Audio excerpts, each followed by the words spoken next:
وما أرسلناك إلا كافة للناس بشيرا ونذيرا ولكن أكثر الناس لا يعلمون. Assalamu alaikum wa rahmatullahi wa barakatuh. Yetim kim o? Yetimlik bedeliga Allah Taala qandaq mukofotlarni beradi? Nima uchun Rasululloh yetimlik holatda yashadi?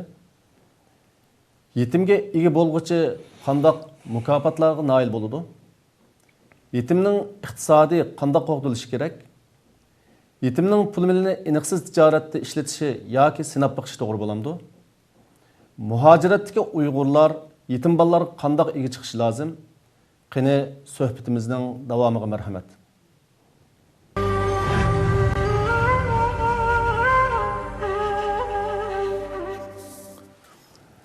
Bismillahirrahmanirrahim. Elhamdülillahi rabbil alamin vel aqibatu lil muttaqin ves salatu vesselamu ala sadiqil amin ve ala alihi ve ashabihi ecmaîn.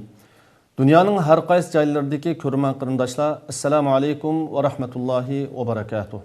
Bugün biz Allah'ın yardımı bilen Hukuk ve Mecburiyet namlı programımızın 19. bölümünü sizler bilen ortaklaşış için ben Nizamettin Temkini, sohbetimizden daimlik mühmini Ustaz Muhammed Ali bilen bir araya geldik. Sohbetimizden bu bölümde yetimnin hakları ve onun bilen qandaq muamele qilish, yetim ve onun cemiyetki bulgan tesiri doğrusu toxtalımız. Assalamu alaikum ve rahmatullahi ve barakatuh. Ustaz Muhammed Ali. Bugünkü sohbetimiz İslami prinsipte yetimler qandaq muamele qilish keraklik doğrusu buludu. Ondaqda birinci sualim özlerge qandaq insanını yetim deb ataymiz. Bu haqda bir qisqina izoh berib o'tgan. Bismillahirrahmanirrahim. Elhamdülillah ve salatu vesselamu ala Rasulillah ve ala alihi ve sahbihi ve men vala amma ba'du. Sualdan ilgili bir noktani tushunishingizga to'g'ri keladi. Yani dünya hayatı insanlığa taqsim qilingan nasibi bilan ularning ustiga tushgan imtihon bilan to'shqan bo'ladi. Birlarining ata-onasi bo'ladi, yana birlarining ata-onasi bo'lmaydi. Birlariga Alloh ziraklik, aql ato qiladi, yana birlariga ziraklik ato qilmaydi. Bir kishilar iqtisodining ko'p bo'lishi bilen imtihan sınav kılınsa, yeni birileri yeni bir işler bilen imtihan sınav kılınır. Yani insan hayatta erişken nasibisi bilen ya icabi şekilde ya ki selbi şekilde imtihan sınavga kirdi. Yetimlik del muşu meselelerden birisi. Yani yetim özünün atısını, ata-anasını dünyada yo'qotgan ve şu cihetteki nasibisi nol olgan kişi. Ama Allah subhanahu wa ta'ala qandaq bir kişiden ma'lum bir nasibini ilib olgan bo'lsa, onun qarşılığında onunğa yana bir narsani to'ldirib bergan bo'ladi. Hayotga qarab baqsaq, ba'zilarda pul va qarshısida yana bir tarafi kam. Ba'zilarda yana bir narsa va onun yana bir tarafi kam. Ama dünya imtihan dünyası bo'lganlik tufaylidan hem bizning nazarimizda, bizning e'tiqod ko'z qarashimizda dünya mengülük hayat emas, vaqtlik imtihan hayat bo'lganlikdan bu yerda erishgan narsamizning hech qaysisi bizning eng oxirgi erishadigan narsamiz emas. Balki biz mushu imtihan maydonidan o'tish uchun berilgan bir imtihan qog'ozi. Şuna Kur'an-ı Kerim'ninki Sure Qasas'ın 77. ayetinde "Vebtagi fîmâ âtâkallâhu ad-dâral âhirâ." Ayetinin mazmunu nima dese Allah insanga her türlük nimetlerini berdi. Yani buna texmi biz növbet sözleyotgan tillen çöndürsek her adamning imtihan qog'ozi o'xshamaydi. Birlarining imtihan qog'ozi yetimlik. Birlarining imtihan qog'ozi pul, mal, boylik. Yana birlarining imtihan qog'ozi ayol, yana birlarining imtihan qog'ozi huquq, mansab, yana birlarining o, yana birlarining bu. Her adamning imtihan qog'ozi o'xshamaydi. Yetimlik mushu imtihan qog'ozlardan bir qog'oz. Bu imtihan qog'ozininki ya imtihandan to'liq o'tadigan ya o'tmaydigan taraflari shu yetimning o'ziga munosabatlik. Atrofidagi shu yetimga munosabatlik kishilarga ham bog'lanadi. Yetimlik bilan turib dunyoda qiladigan bir ishlar bo'ladi va atrofidagilarning shu yetimga qarata qiladigan bir majburiyat, huquq majburiyatlar bo'ladi.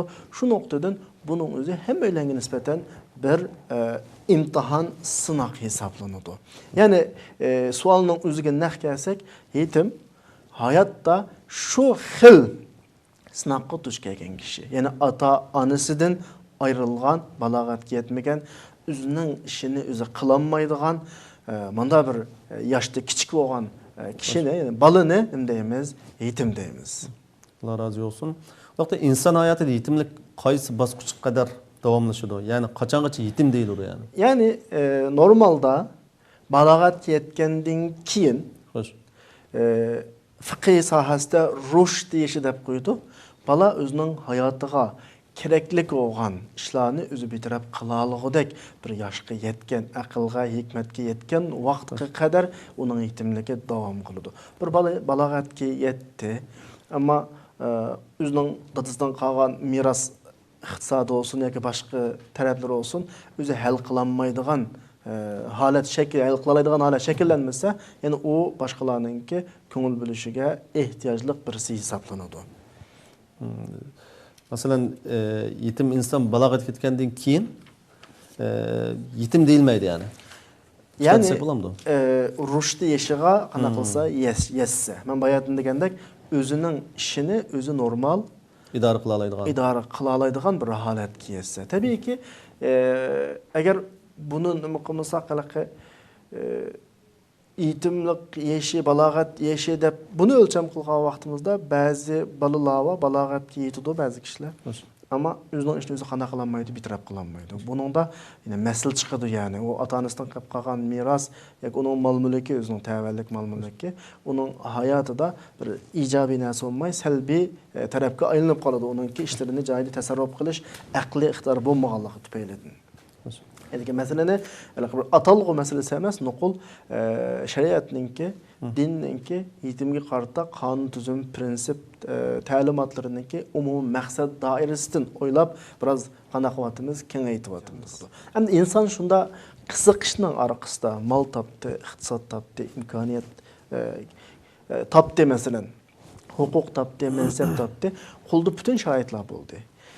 Endi Müşta bir muhabbetinin türküsünde capa tatıp tapkan iqtisadını şu iqtisad qo'ygan muhabbetinden ibaret acizligidan halqıp turup kimge sarf qila olsa yetimlarga, o'zining qarindosh ya masalan o'zining atrofidagi tuqqanlarga, miskinlarga sarf qila olsa, ondan keyin inson bu dunyoning imtihoniga to'g'ri javobni yozgan bo'ladi. Oyatda bayatında degandek ikki xil ifoda bor. Ala hubbihida. Ya Allah qo'ygan muhabbetining turtkisida yoki shu molni o kadar yaxshi ko'rib turib degan ikki xil. Mayli qaysi nuqtadan kelayli, u ojizlik insondagi molni yaxshi ko'rish va insonning taraqqiy qilishining asosiy sabablarining birisi. Shu ojizlikdan halqib turib o'zining mol-mulkini yaxshilik yo'llariga, bulubmi yetimlarga, kambag'allarga, miskinlarga sarf qila olgan yetimden bir narsa kütmeydi şu insan adatda. Alohida tilga olinganlarning birisi kim o? Yetimlar. Bularni urug' tuqqanlari qatorida Alloh subhanahu va taolo billa tilga olganligining o'zi muhim ko'ngil bilishga tegishli bir soha ekanligining ifodasi. Yana bir oyatda Alloh subhanahu va taolo va yut'imuna at-ta'ama ala hubbihi miskinan va yatiman va asira. Bu oyatdagi yetimga yemak-ichmak berish deganni qanday tushunamiz endi? Endi yani şu desek bizning dastlab degan prinsiplerimizga qaytish to'g'ri keladi. İnsanning hayotdagi bütün iddaolari, eg'izdan chiqqanning hammasi xuddi tamg'isiz bir talonga o'xshaydi. Allohga iymon aytaman bir da'vosi bor. Men jihad qilaman bir da'vosi bor. Men Allohning hammasini yaxshi ko'raman bir da'vosi bor. Bu davalarning hammasi en ahirida tamg'u qo'ya olmasa inovatsiz. Xuddi hujjat yoki talon ahirasida bir imzo yoki tamg'o'miz inovasiz bo'ladi ya. Dal endi miskillar. Ha, kinki o'qigan oyatdami? Yani Allah subhanahu wa ta'ala şunu ifadaladı. Ve yut'imuna ta'ama ala hubbihi miskine ve yetime ve asira. Yani yassız bir hüccetke o'xshaydi, hech nimaga o'tmaydi.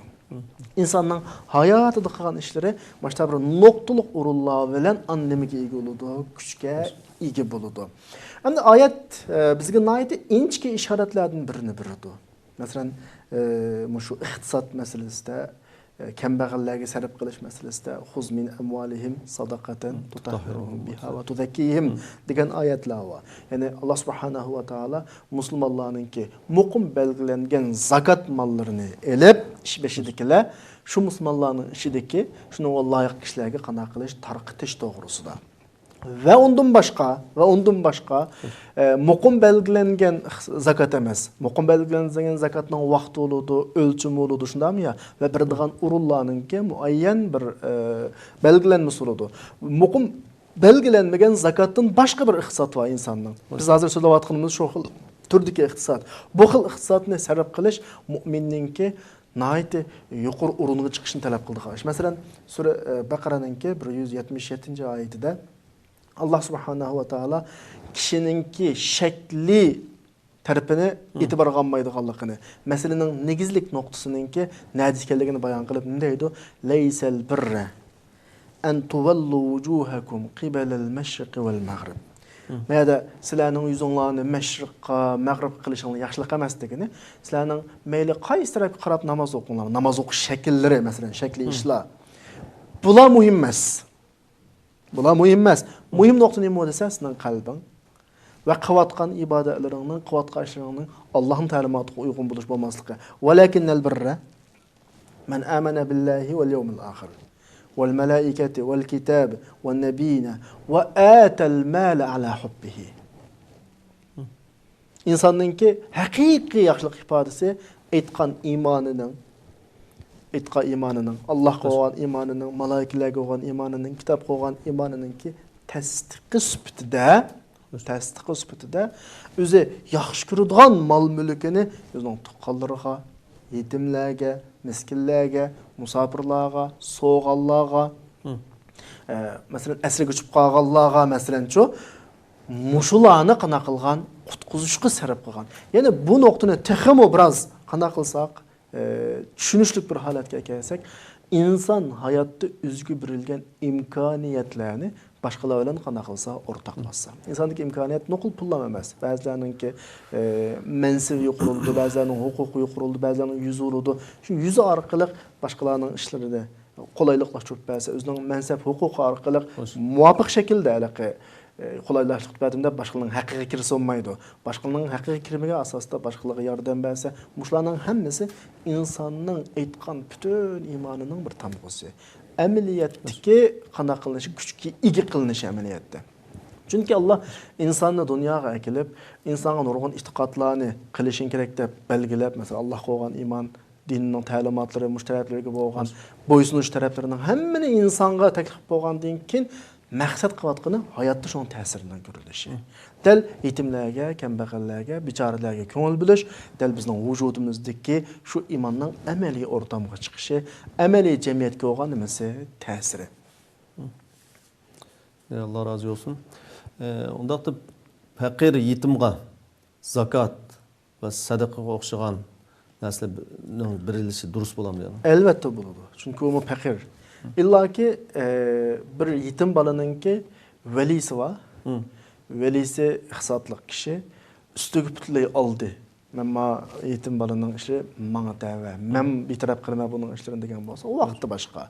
Onda bo'lmagan ahvol asda yetim bala ba'zi bayulu demdi. Mesela ata-onasidan miras qolgan yetimlar var. Ularga bo'lmaydi, ammo bay emas, ata-onasidan masalan bugungi vaqtdagidek ata-onasidan hech aloqasi yo'q. Pat asliga kelish ehtimoli ham yo'q. Bir ash, bir non, bir pulsiz qolib qolgan yetimlarninki zakatlardan sarf qilinishi tamamen to'g'ri. Chunki zakatning sarf qilinadigan 8 o'rinninki faqir, miskin degan tarmoqlarga tamamen qana qiladi, uyg'un keladi. Masalan, velisi va yetimga velisi ba'zi tag'isi bo'lishi mumkin. yoki dadasidan bir tuqqan bo'lishi mumkin. Tabii, Yoki kim bo'lsa yetimga kafil bo'lg'uchi kepil bo'lsa, oldu. ammo o odammo zakotga ehtiyoji va faqir bo'lsa, u vaqtida O vaqtda boshqa yana. u boshqa. O vaqt boshqa. Allah razı olsun. Peygamber sallallahu aleyhi ve sellem'in bir hadisi de ana ve kafil yetim kahateyni fil cenneh degan bir hadis ismi kelyapti. Bu hadisdan nima maqsad qilindi endi? Peygamber aleyhisselam bu hadisda yetimge kepillik qilgan, yetimning ahvolidan ko'ngil bo'lgan kishi jannatda men bilan mashta bo'ladi deb o'zining ikki barmoqini qanaqalig'liq ko'rsatdi. Ya'ni men bilan o'xshash maqomda bo'ladi deb. Biz darsimizning, suhbatimizning 5-ida dedik. İnsan hayotda nurg'un nasibining birlishi ve nurg'un nasibining birilmasligi bilan imtihon qilinadi. Yetim dal mushularning birisiki ota-onasi yo'qlik bilan qanaqalig'liq imtihon qilinadi. Yine takrorlaymiz bu yerda. Bu yetimga nisbatan bir imtihon bo'lsa, yetimning atrofidagilarga nisbatan bir imtihon. Hayotda her ish bo'lmasa bo'lishi mumkin. Her qanday narsa bo'lmasa inson normal yashag'ilishi, ammo ota-onaning bo'lmasligi eng cho'ng yo'qotilish. Bu eng cho'ng mahrumlik. Endi insondagi mush eng cho'ng mahrumlikning o'rnini to'ldirgan odam, eng cho'ng imtihondan qanaqa qilgan bo'ladi, o'tgan bo'ladi. Dadasi yo'q bolaga dadasi badek bir tuyg'uni berish. Masalan, dadasi yo'q odam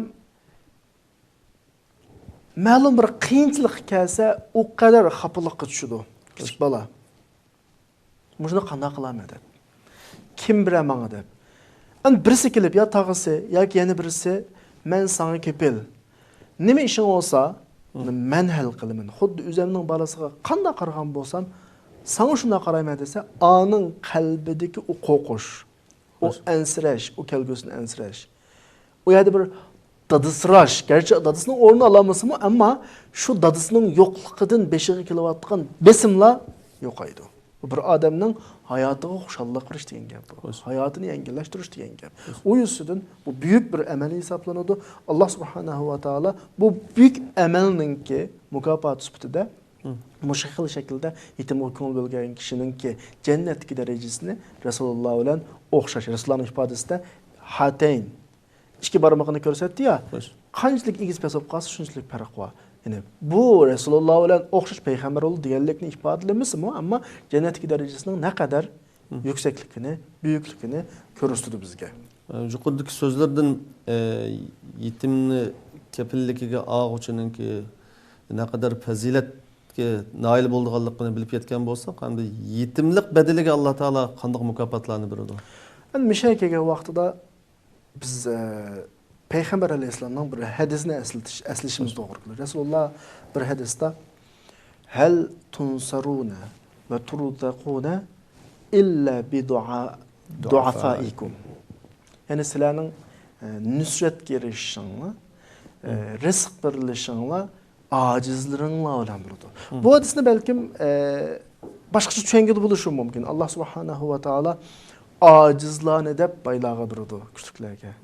Nusretni yoki rizqi. Ammo men unda tushunmayman. Men shuna tushunishdan boshqa yana biroz mazmunini kengrab tushunaman buningki. Qanday desa, odatda inson qanday vaqtda hayotda bo'shanglik qiladi desa, imkoniyat ko'paygan vaqtda bo'shanglik qiladi.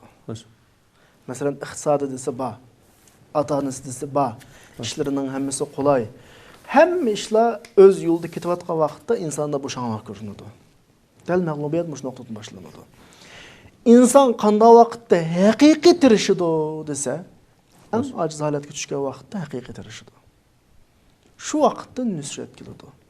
Tarixda yiqilgan imperiyalar eng kuchlangandan keyin bo'ladi. Tarixda xarob bo'lgan oilalar eng yuksak moddiy jihatda yuksalgan vaqtdan keyin bo'ladi. Andan yükseliş qachon boshlanadi desa, eng ojiz holatga tushgandan keyin boshlanadi. Yani aciz insan, yani yetim, onun ota-onasi yo'q. Her işte kimga tayinadi, o'ziga tayinadi. Allah bunu bir uning o'rniga, dadasi ota-onasini elib olganning o'rniga buni bir himmat ato qiladi. Ata-anası o adam, ata-anasına tayinıdı. Ama ata-anası yok adam kimge tayinıdı? Özüge tayinıdı. İşlarının hemmesi menin yelkemde dep oylaydı. Meselelerinin hemmesini üzem hal kılmen dep oylaydı. Muşu noktadan onun yetimliki, onun nispeten kelgüsüdeki büyüklükninki, kalbininki, yükselişninki nimesi oldu bir sebep oldu. Bu dünyadaki yetimlik bedilliğe erişidigan toluqlaması. Kürvatımız qarab baxsaq, yaqinqa tarixlarga qarasak, nurg'un davlatning raisleri aslida qanday bo'lgan insonlar, yetim bo'lgan insonlar. Bizning eng yaxshi o'rnakimiz Payg'ambar alayhisalom. Payg'ambar alayhisalom hayotida qanday yashagan, yetimlik yashagan, yetim bilan qanday qilgan yashagan.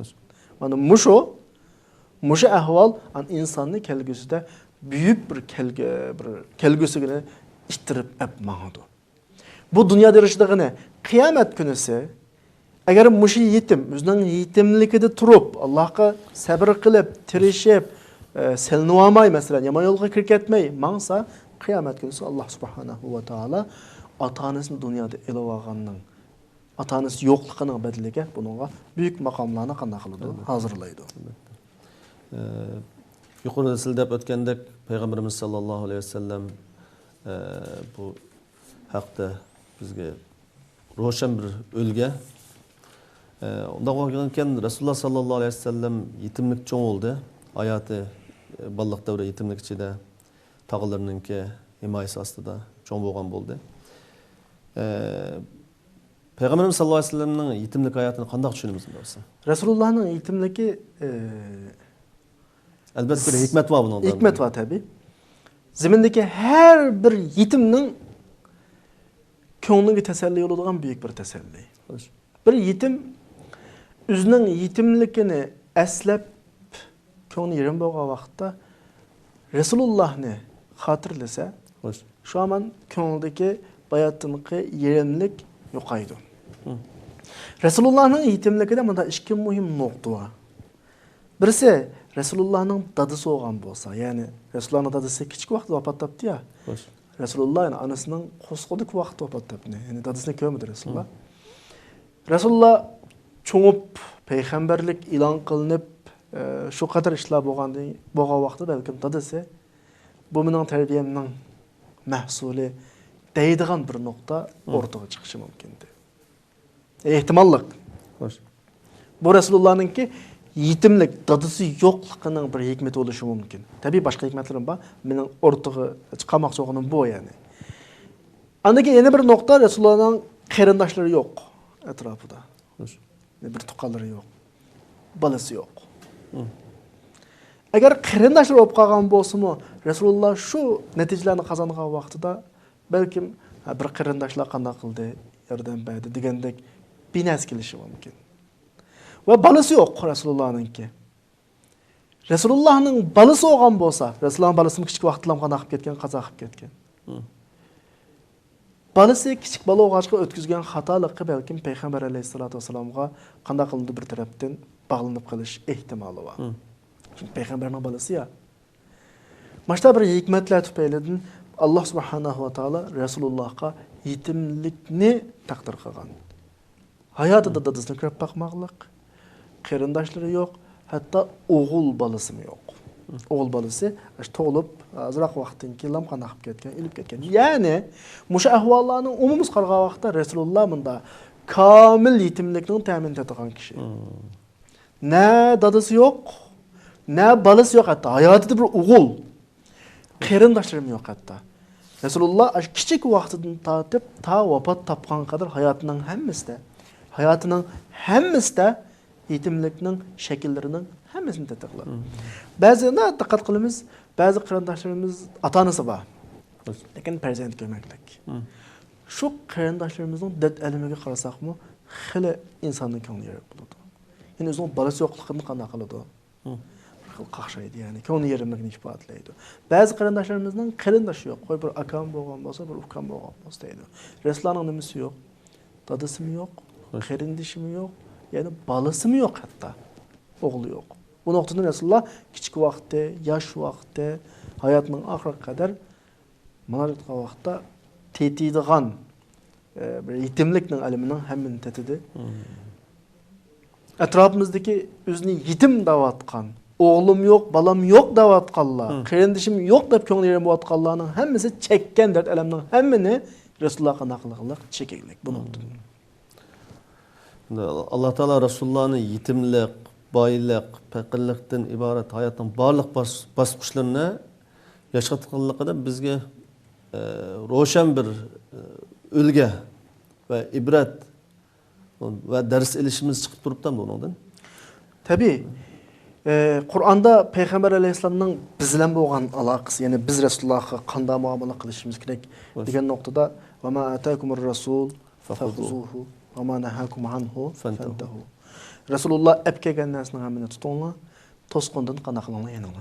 Resulullah diyen sözünün özü bizge nispeten neymi? Sünnet. Qağan iş hareketinin özü sünnet.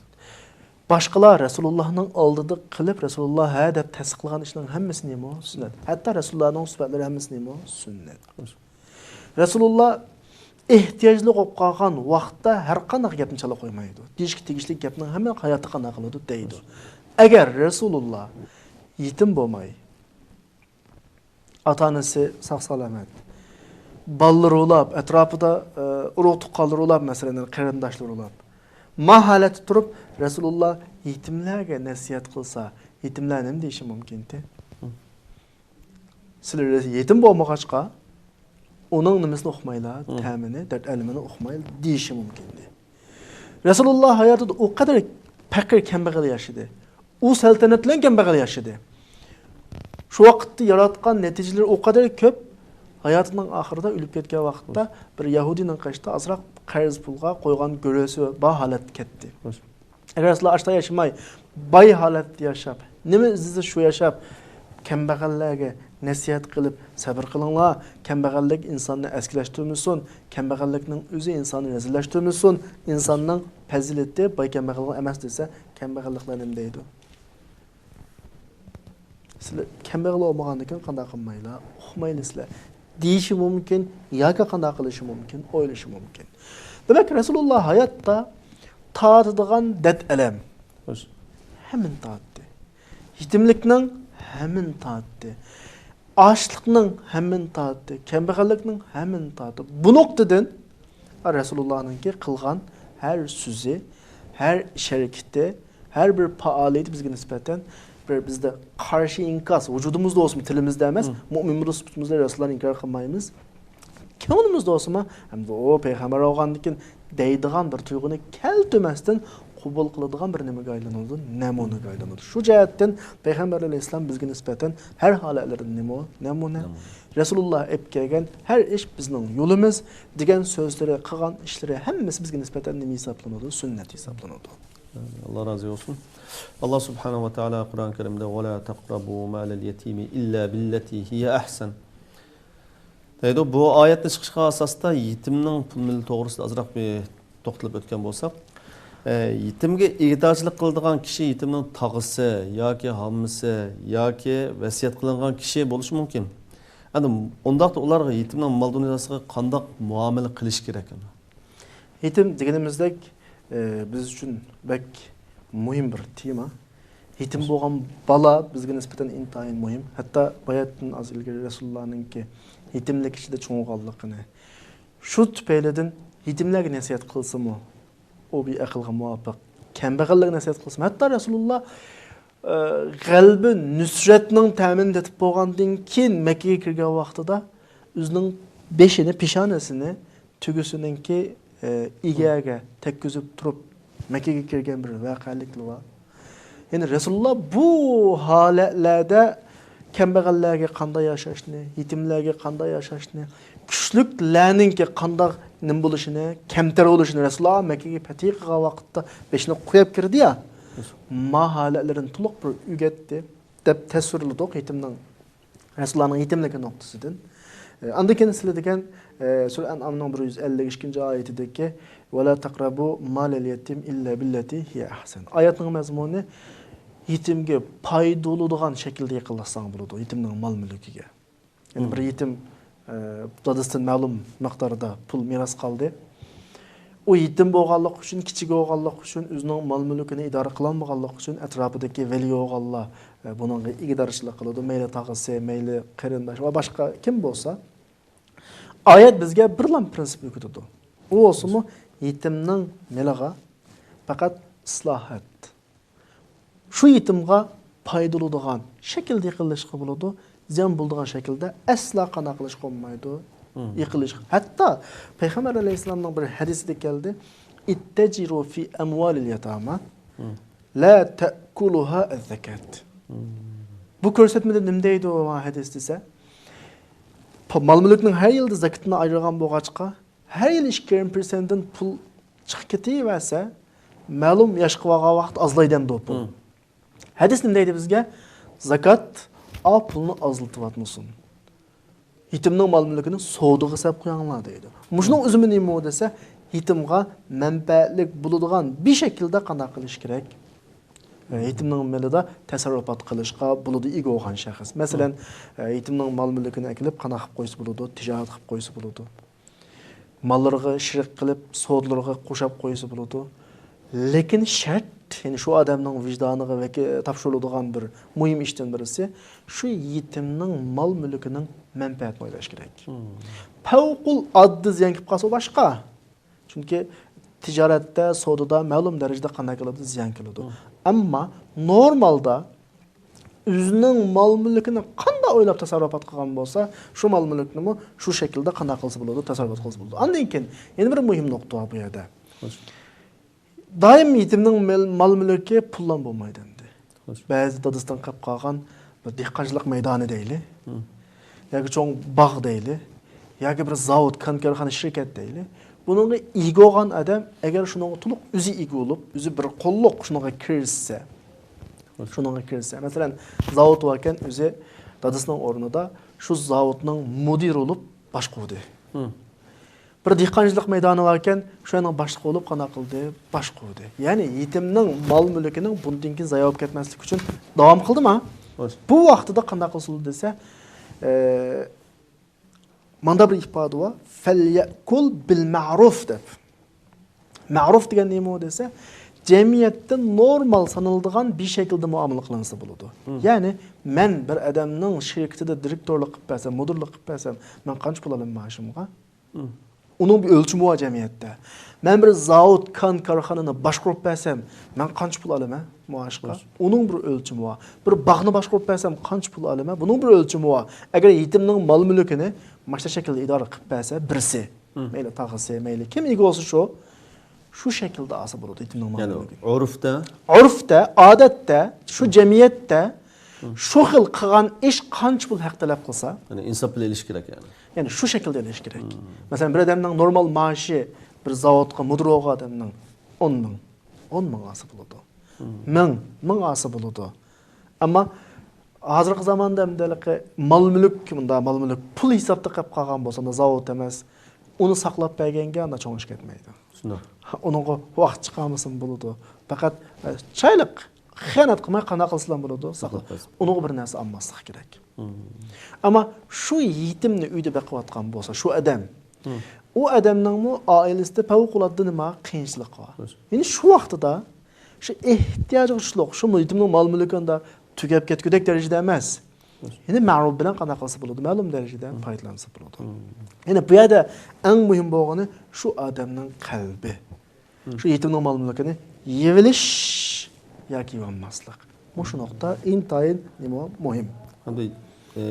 Yuqoridagi so'zlardan yana bir savol tug'ildi bu yerda. Yetimdan pul milinamdi, aniqsiz tijoratda ishlatishi yoki shu mavhum bir tijorat sinab baqishi to'g'ri bo'lamdi? Ya'ni bayatning deganim shu. Masalan, namda yetimning malini savdo qilgan bir shaklga kirib olib, oldida bir savdo bor. Bu savdoning toza foyda chiqish yoki foyda chiqmasligi aniq emas. Odatda ko'pincha vaqtda savdo mablag' soldiganlar ko'p ehtimol foyda chiqadi deb shuni jazm qilib qo'yganligini soladi. Unda foyda chiqadiganligi aniq olmaganligini sanmaydi. Ammo bir qism tavakkul qilib berishga arziydigan ba'zi ishlar bor. O'zining pulisini sirg'ish chidamaydi. Aniq misollarday. Yani özünün pulunu şu savdoga selep bu qatimliq savdoga tavakkul qilib baqishga faqat chidamaydi. Menda yerda boshqalarning oldida ayibli bo'lib qolmaslik uchun, ayblanmaslik uchun savdoga sog'andim degan bir shaklda yetimning miline kelib selep bu savdoga. O'g'il tug'sa, ikkalanning qiz tug'ib qolsa, sana tava degandek foyda chiqib qolsa, foyda chiqdi. O'zi olidan buni ma'lum darajada. Ziyon chiqib qolsa, apla, ziyon chiqib qoldi emasmi deb, buldigan ziyonning hammasi kimga bo'ladigan, yetim bo'ladigan. Ya'ni u odamning bu yerda qalbi eng muhim. Qalbida, ya'ni bir og'iz prinsiplashtirsak, o'zining milliga qanday muomala qilsa, yetimning milligimi shunday muomala qilish kerak. Mushu nuqta ini qo'ysa, masala chiqmaydi. Musulmonlarningki uylar ichida eng yaxshi uy, eng barakatli uy, eng fazilatlik sifatlangan uy, yetim asranayotgan, yetimga kafillik qilingan uy ekan. Uning qarshisida hamda Allah subhanahu wa ta'ala Qur'on Karimda "Ara'aytallazi yukazzibu bid-din fazalikallazi yad'u'ul yatim." Allazi yad'u'ul yatim. Yani bu ayetden ne maksat kılındı? Ayet, ben bayattın sohbetimizden aldıda manda bir misal ağandım. İnsanın hayattaki, eğizaki, nezrevi hayatının hemmesi tamğısı yok, imzası yok bir talon okşaydı. Hoş. Bu talonğa imza tamğı etilmese küçük gelmez.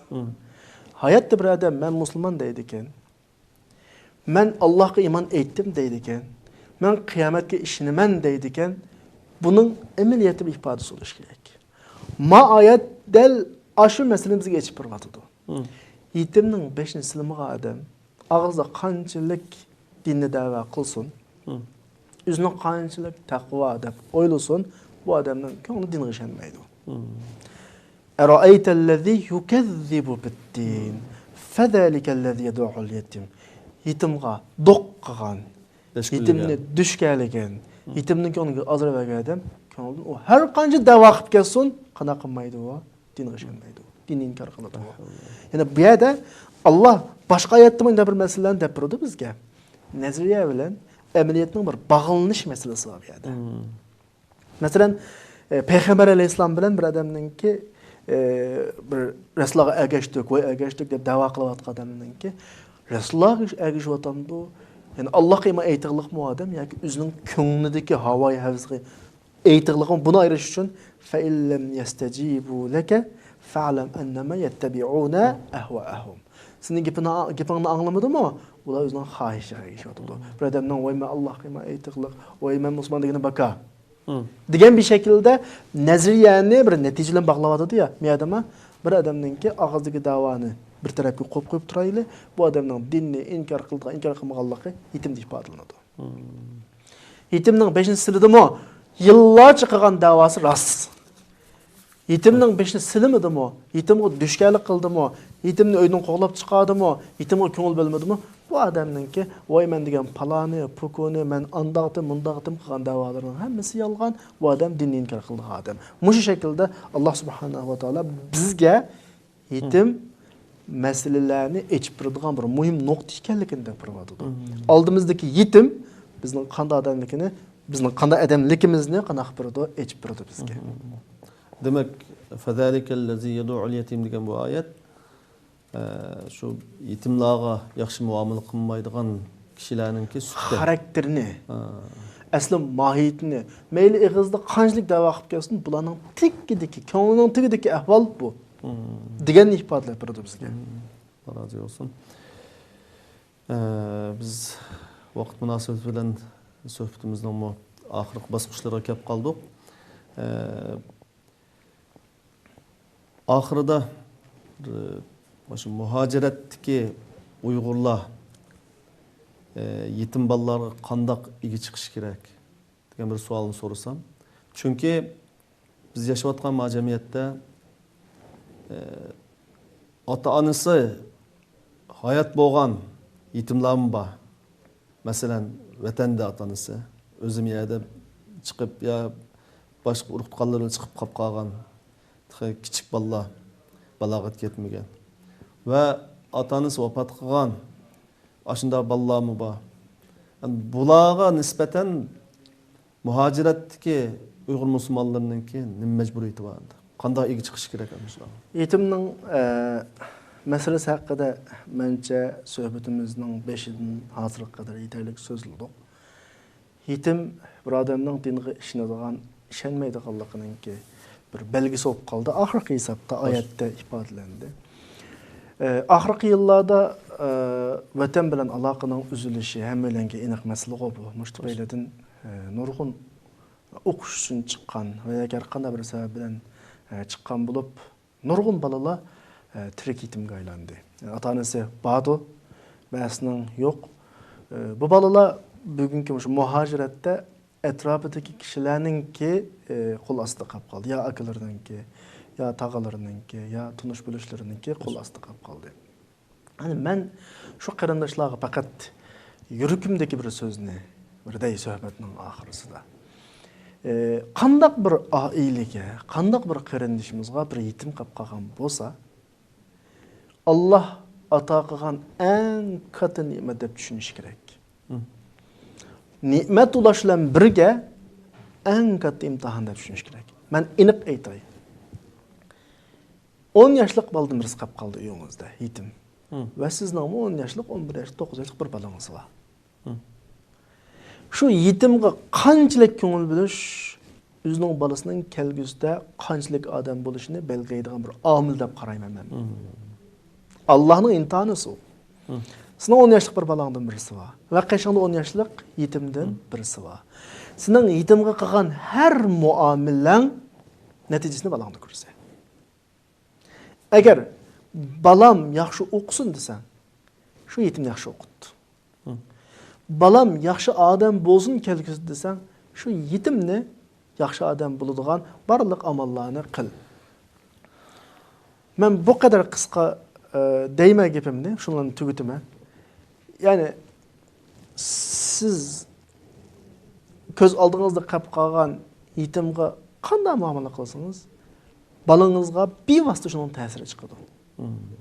Qolgan qarindoshlarimiz ko'z oldida nurg'un o'rnak misollarga sinab baqsa bo'ldi. O'zining ko'z oldidagi yetim balalarga ko'ngil bilish, ko'ngil bilmaslik bilan buning o'zining balasidagi natijasini qanaq baqsa bo'ladi, ko'rib baqsa bo'ladi. Chunki mavti hozirgi ahvollar undan boshqa bu yetim balalar bugun yetim bala. Ama 10 yıldan keyin jamiyatning egasi. Bugun yetim bala 10 yıldan keyin jamiyatning egalari bo'lar. Bugun şu ailelerden, şu tuqqanlardan, şu tağalardan ve cemiyetdeki kişilerden yaxşılık, mehribanlık körüp yoğunluğun bala kelgüsüde mehribanlık taqıtıdır, yaxşılık taqıtıdır cemiyette. Manda bir noktasımızın çıkamaydı. Meyle biz köngül bölsek de, bölmesek de şu ballağa. O balla mutlaka ıhtidarlık adam buludu. Biz bayatın degendek yetim balla, aciz balla del qalbininki ve kelgüsüdeki imtiyazının sahipleri. Özüge tayinip bizning balalarımızın yaxşı adam buludu ular. Yani ixtidarlık adam buludu. Bizning balalarımız köp hallarda ata-anasına tayanğanlıq üçün a baladagi ixtidarlık çıqanmaydı. Yetim balalar özüge tayanğanlıq üçün men özüm qılsam men qıpırdıgan adam yo'q deydigan bir xil tuyg'u olganlıq üçün ular bizning balalarımızın ixtidarlık adam bulushi aniq. Ammo mushu iqtidor ya kelgüsüde icabi olab cemiyeti təsirini göstərdi, ya səlbi olab təsirini göstərdi. Bunun icabi olab təsir göstərişi, ya ki səlbi olab təsir göstərişi dəl bizning bugün şu yetim balalarga beradigan təsirimizga bog'liq. Agar bizdan bugün mehr muhabbetni his qilsa, şu iqtidor kelgüsüde mehr muhabbet taqiladigan vosita qo'yindi. Agar bugün bizdan nafratni, xo'rliqni tashlab qo'yishni, masalan, ig'roq o'g'anda ziyonkashlikni ko'sa aballar kelgusida ashtalan psixik odam bo'ladi. Atrofidagilarga uning ijobiy tarafi tegmaydi. Kelgusida uning jamiyatimizga bo'lgan salbiy ta'siri favqulodda bo'lib ketadi. Ko'pincha ig'ir jinoyatlar bilan turmoq kirib qolganlarning tarixini surishti qilsa, hayotida ko'pincha yetim bo'lganlar va yetimlik davrida boshqalar tarafidan qanday qilganlar xo'rlanganlar. Mush nuqtani esimizdan chiqarmaslik kerak. Chunki kelgusi jamiyat, ya'ni bizning jamiyat, kelgusi jamiyatda bizning bolalarimiz yashaydi, bizning avlodlarimiz yashaydi. Bizning kelgusimizning qanday bo'lishi bugungi kichik avlodlarga bog'liq. Bugun yetimga qanchalik ko'ngil bo'lganimiz, kelgusi jamiyatimizga shunchalik ko'ngil bo'lganimiz hisoblanadi. Allah razı olsun. Hürmetli kırındaşlar. Yukarıdaki bu sohbetimizde umum mazmundan eğer yetimler aşundaq muamele kılışqa buyurulgan bolsak, elbette aile ve perzentlerimizge mu tıxımı yaxşı illiqlik yetküzüş ve ailemizin tıxımı bes söyüş ve yetim ve başka özümüzden perzentlerimizde mu bir orunda koyup terbiyeleş ve atanısı yok perzentlerine ulağımı ehmiyet veriş, ta'lim tarbiyasiga ehmiyet veriş ninki ne kadar muhimligini bilip yetdik. Bununki dünya ve ahiretdeki faydalarını, menfaatlerini, faziletlerini yukarıda anlap öttük. Allah subhanahu wa ta'ala hemmimizni başta men boluş sübütüm bilen bunuğa emel kıgılı ve barlık kırındaşlarımızını bu haqda fikir yürgüzüşüne, etrafımızdaki yetim ballarını izdişine, ularınki atanısı yok, vatanda qalğan çok ballarga ehmiyet verişi, maddi ve manevi tarafından yardımcı oluşunu çin qalbimden sorayman. Allah subhanahu wa ta'ala hemmanlarınki bu programda körgenlikin üçün yaxşılık ata qılsın, dünya ve ahirette mağfiret ve rahmet ata qılsın. Şu münasebet bilen sohbetimizdeki mehmini Ustaz Muhammed Ali'ge rahmetini bildirmen. Allah subhanahu wa ta'ala dünya ve ahiret yaxşılık ata qılsın. Esselamu aleyküm ve rahmetullahi ve berekatuhu.